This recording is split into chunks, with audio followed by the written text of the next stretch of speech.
All right, we're joined once again by our NHL analyst, Martin Biron. I teased it earlier in the show. We wanted to ask Marty which of the Canadian teams' offseason so far has been the most surprising for him. So, Marty, here you have the floor. Which Canadian team has surprised you the most this offseason?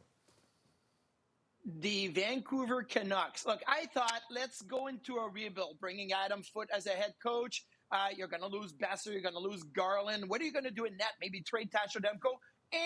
Let's stop it. Let's re-sign Besser. Let's re-sign Garland. Let's extend Demko beyond next year at a big number, $8.5 million. And this is not a rebuild. We're trying to get in. Look, last year, for the better part of the season, they were right there. And then they traded JT Miller away. Elias Pettersson, where are you at with that?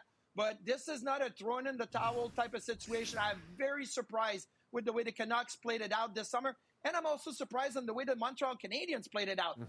Traded two first-rounder and a young guy for Noah Dobson, making the Logan Mailloux trade for Zach Bolduc. Like, I'm looking at Montreal. I'm saying, you got in the playoffs last year, and now you're even better this year. Obviously, Demidov is going to, start the season in Montreal.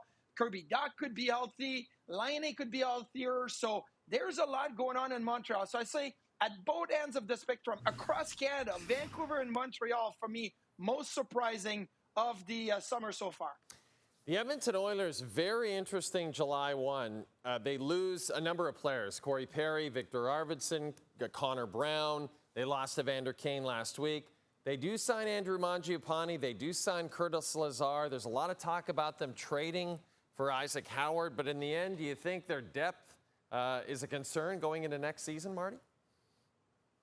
It's a concern because you don't have the cap flexibility to say, let's acquire somebody. You got about $175,000 under the cap right now, and that is going to be a problem for Sam Bowman. I think if you look at the depth, it has to come from young players. Matt Savoy, Noah Phillip, Max Jones. Like, those guys are going to have to play a big role, and they did not address their goaltending. So, there's a lot of question marks. Is the Edmonton Oilers a better team now?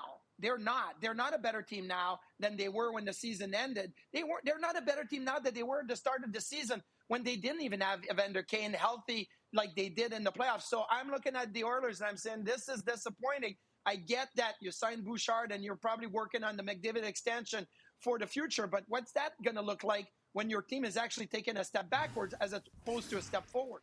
You are a Buffalo guy, so you're uniquely qualified to talk about the Bowen Byram situation. I know everybody in Buffalo must be talking about this. A lot of talk about offer sheets. GM Kevin Adams says they'll match any offer sheet that comes at Byram.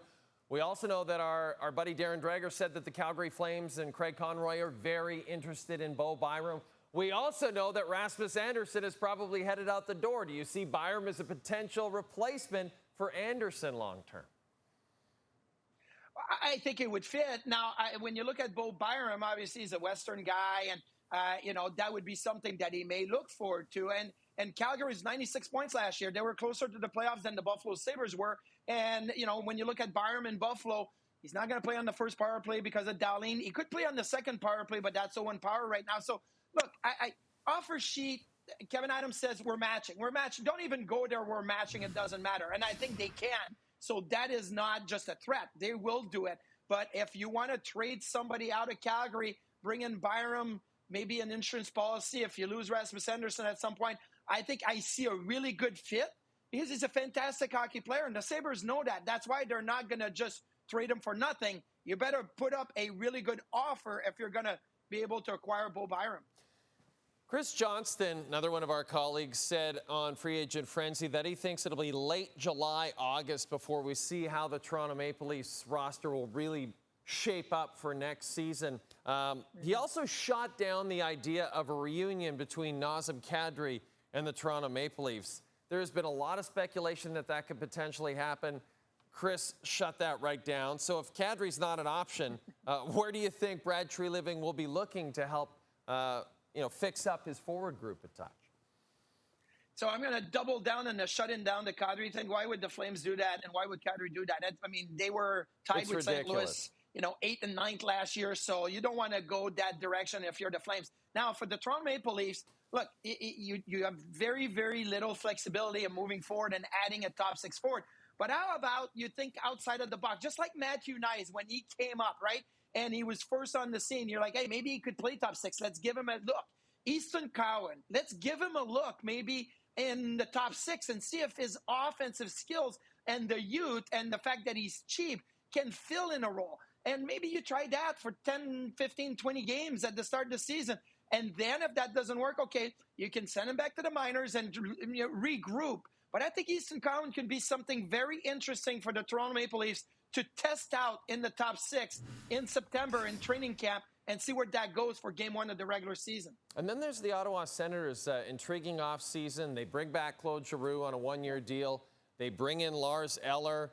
They made the playoffs last season, as we know. Do you think that Steve Staios has done enough in your mind, Marty, to ensure that they make the playoffs next season?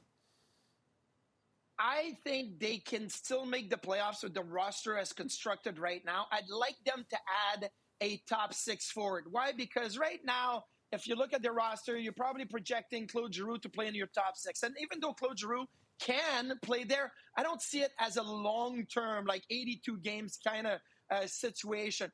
Giroux can play the power play, and he can be maybe in your middle six, but I don't see him in the top six. So can you add a piece right there? And I know maybe it's going to be later in the summer. You're looking at August. You're still looking at some RFAs that haven't signed or something that you may want to look. I mean, Minnesota has got Marco Rossi that they're going to have to figure out. Maybe that's somebody like that you can acquire.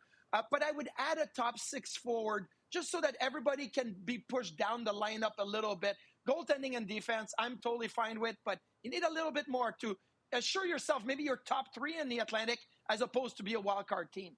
Marty, I have to ask you, you were part of our free agent frenzy coverage on Tuesday.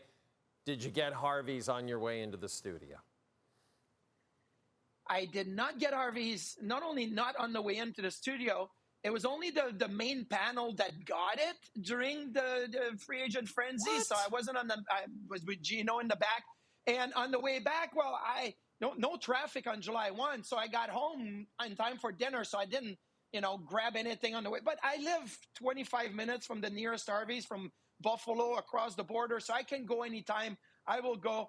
But again, the Bobby Margarita, Bob McKenzie thing was awesome. So maybe that was my chance to go and steal somebody's Harvey's, but it was all gone. No, I understand. Or maybe steal some Bobby Margaritas, but then you had to drive. So maybe that would have been a bad idea.